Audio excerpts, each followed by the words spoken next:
શ્રી વલ્લભાધીશ કી જય, શ્રી ગુસાઈજી પરમ દયાલ કી જય, શ્યામ સુંદર શ્રી અમને મહારાણી કી જય, શ્રી હરિરાય મહાપ્રભુ કી જય, ગોકુલનાથ કી જય.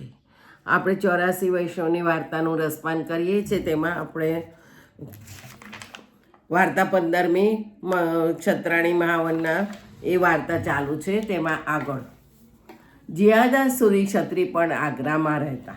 તે જીયાદાસ 60 વર્ષના થયા ત્યારે તેણે આગ્રામાં કોતવાલી લીધી. આગ્રા નામનો ન્યાસ કરતા તે એક બ્રાહ્મણીનો અને એક શૂદ્રનો ઝઘડો આવ્યો. બ્રાહ્મણીની પાસેથી શૂદ્ર લીધું તે દે નહીં અને બ્રાહ્મણી પુકારી ત્યારે શૂદ્ર થોડા રૂપિયા જીયાદાસને આપ્યા અને કહ્યું, બ્રાહ્મણીને જૂઠી કરજો. જીયાદાસે બ્રાહ્મણીને લોભના વશે જૂઠી કરી અને બળજબરીથી ફારગતી લખાવી દીધી. તેથી તે બ્રાહ્મણી કલ્પાંત કરવા લાગી અને જીયાદાસના શરીરમાં કોઢ થયા. હવે જીયાદાસ દેવી છે, તેથી જ્ઞાન થયું કે મેં બ્રાહ્મણીને લોભના વશે જૂઠી કરી છે. આ કોતવાલીનું કામ બહુ મોટું છે એમ સમજી કોતવાલી છોડી અને પછી બ્રાહ્મણીને બોલાવીને કહે, માતા, મેં લોભના વશ થઈને તમને આ પ્રકારે જૂઠી કરી છે, તેથી વ્યાજ સહિત રૂપિયા મારી પાસેથી લઈ જાઓ. તમારા અપરાધથી મારી આ ગતિ થઈ છે. પછી જ્યારે વ્યાજ સહિત તેને રૂપિયા આપ્યા અને 10 રૂપિયા બીજા પોતાના તરફથી આપ્યા ત્યારે તે બહુ આશીર્વાદ દેવા લાગી. ત્યારથી જીયાદાસ પણ વૈરાગ્ય કરી યમુનાજીના કિનારે જઈને બેસે. ત્રીજા પ્રહરે ઘરે આવી ખાનપાન કરતા. થોડાક દિવસમાં જીયાદાસની દેહ સારી થઈ અને કોઢ બધા જતા રહ્યા. પછી એક દિવસ ગજ્જન શ્રી યમુનાજીના તીરે બેઠા હતા. જ્યારે જીયાદાસ પણ ત્યાં આવે અને પરસ્પર વાતો કરી. ગજ્જને પોતાની વાત બધી કહી કે અમારે પિતા ભાઈ બધા ડૂબી મર્યા, માતા સતી થઈ. ત્યારથી વૈરાગ્ય થયો છે. જીયાદાસે પોતાની વાત કહી કે મેં બ્રાહ્મણીનું દ્રવ્ય અન્યાય કરી લીધું, તેથી મારો દેહ બગડ્યો. ત્યારે જ્ઞાન થયું, હવે કોઈ પ્રકારથી ભગવાનની પ્રાપ્તિ થાય તો સારું. ત્યારે ગજ્જને કહ્યું, ચાહના તો મારે છે, પરંતુ કેવી રીતે ભગવાન મળે? તો ભગવાન તો કોઈ મોટા મહાપુરુષની કૃપા થાય તો મળે. જીયાદાસે કહ્યું, તે તો સાચું, પરંતુ અમે મહાપાપી છે, મહાપુરુષ ક્યાં મળે? હવે ભગવાનનો આશ્રય કરી યમુનાજીનો આશ્રય કર્યો છે, જે બને તે ખરું. એ પ્રકારે બંને જણા નિત્ય મળે અને વાતો કરે. પછી આચાર્યજીના દર્શન બંનેને થયા ત્યારે બંનેએ વાતો કરી કહ્યું કે આ મહાપુરુષ છે. એમની શરણે જઈને પછી ગજ્જને કૃષ્ણદાસ મેઘનને પૂછ્યું કે આ કોણ છે? ત્યારે કૃષ્ણદાસ મેઘને કહ્યું કે આ તો શ્રી આચાર્યજી છે. દક્ષિણમાં અને કાશીમાં માયાવાદ ખંડન કરી ભક્તિમાં સ્ફોટ કર્યો છે. સંસાર સમુદ્રમાં ડૂબીએ છીએ, અમને શરણે લઈ ઉદ્ધાર કરો. ત્યારે આચાર્યજીએ શ્રી યમુનાજીમાં સ્નાન કરાવી નામ નિવેદન કરાવ્યું. પછી જીયાદાસે કહ્યું, મહારાજ, અમારા ઘરે પધારો. ત્યારે જીયાદાસના ઘરે પધારી. જીયાદાસના 2 બેટા હતા, પુરુષોત્તમદાસ અને છબીલદાસ. તેમને નામ નિવેદન કરાવ્યું અને ગજ્જનનું ઘર ખાલી હતું. ત્યાં પધારીને સામગ્રી કરી, ભોગ ધરી, ભોજન કર્યું. ગજ્જન અને જીયાદાસે વિનંતી કરી, મહારાજ, હવે અમને શું આજ્ઞા છે? ત્યારે આચાર્યજી કહે, અમારી સાથે ગોકુળ ચાલો, બંને જણાને શ્રી ઠાકોરજી પધરાવી દઈશું, તે સેવા કરજો. ત્યારે ગજ્જન અને જીયાદાસ સાથે ચાલ્યા. દેવા કપૂર તો કડાથી સંગ આવ્યા જ હતા. નારાયણદાસ બ્રહ્મચારી મહાવનમાં રહેતા. એમના પિતા મથુરામાં જઈ ક્ષત્રિ પાસેથી જીવિકા લાવતા, તેનાથી નિર્વાહ કરતા. નારાયણદાસને સાથે લઈને તે મથુરા આવ્યા. ત્યાં એક ક્ષત્રિયના ઘરે જઈ કંઈ માગ્યું. ત્યારે ક્ષત્રિયએ રીસ કરીને કહ્યું કે ધિક્કાર છે બ્રાહ્મણને, નિત્ય સવાર થતાં તારો જન્મ માગતા વીત્યો, પરંતુ ક્યારે પેટ ન ભરાણું, તને ક્યારેય લાજ પણ ન આવી. આ સાંભળતા જ નારાયણદાસને ખોટું લાગ્યું. તે મહાવન ચાલી આવ્યા. પિતા બીજી જગ્યાએથી માગીને મહાવન આવ્યા. ત્યારે નારાયણદાસે કહ્યું, મારું મુખ ન જુઓ, હું તારી આવી લાવી ભૂખ કદી નહીં ખાઉં. ત્યારે પિતાએ સમજાવ્યા કે આપણા બ્રાહ્મણનું તો એ જ કર્મ છે, માગવા જઈએ ત્યાં અનાદર પણ થાય, માગીએ નહીં તો કામ કેમ ચાલે? ત્યારે નારાયણદાસે કહ્યું, તમારું કર્મ માગવાનું છે, તમારું કર્મ માગવાનું છે, તે માગો, હું તમારા ત્યાં નહીં રહું. એમ કહીને તે યમુનાજીના તીરે બ્રહ્માંડ ઘાટે જઈને બેઠા અને જે આવે તેમાં નિર્વાહ કરે. ગાયત્રી જપે, કોઈથી બોલે નહીં.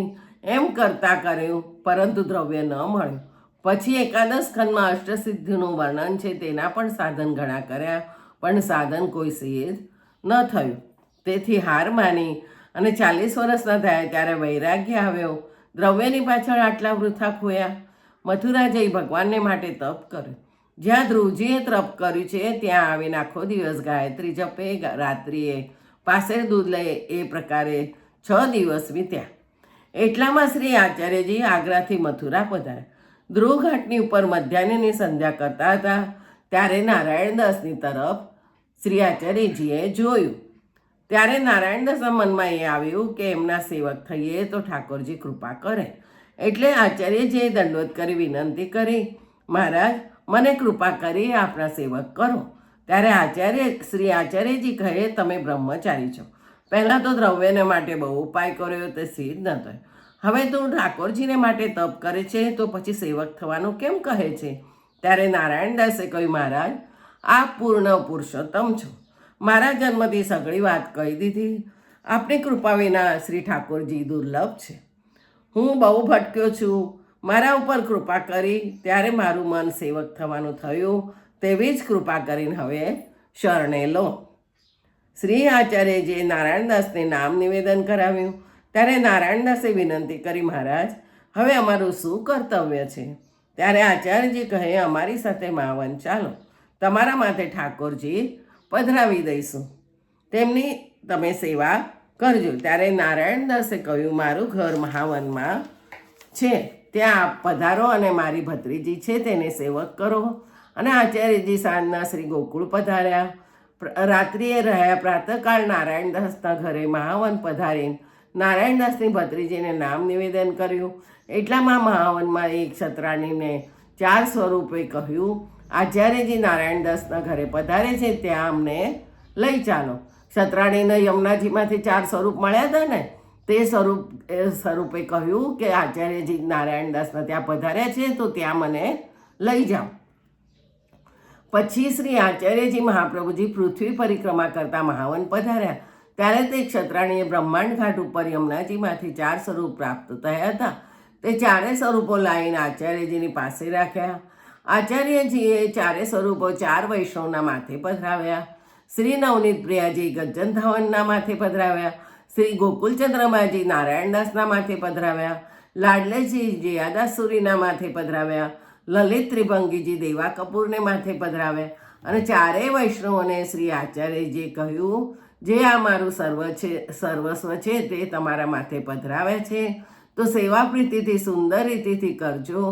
તમારી સેવા ન બને ત્યારે અમારા ઘરે પધરાવજો. પછી ઠાકોરજીને ઘરે પધરાવી લાવ્યા. ગજ્જન પછીથી આવશે ત્યારે જયાદાસ આગ્રા પોતાના ઘરે આવ્યા અને સેવા કરવા લાગ્યા.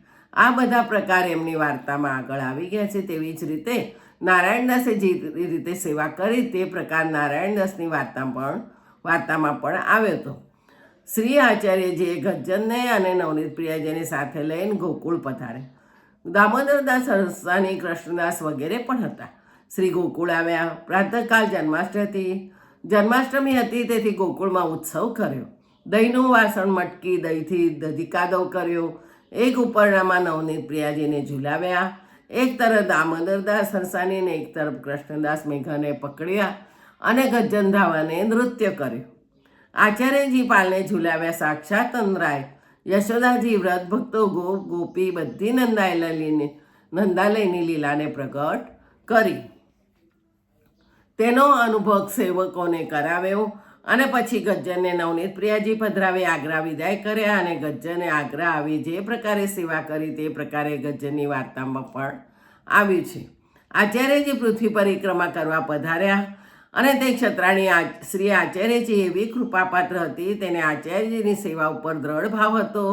4 સ્વરૂપ પ્રથમ જ પધાર્યા, પરંતુ આચાર્યજીની સેવામાં મમત્વ રાખ્યું. આવતીકાલે 16મી વાર્તા આવશે જયાદાસ સુરીની, તે જોઈશું. જય જય શ્રી ગોખલેશ.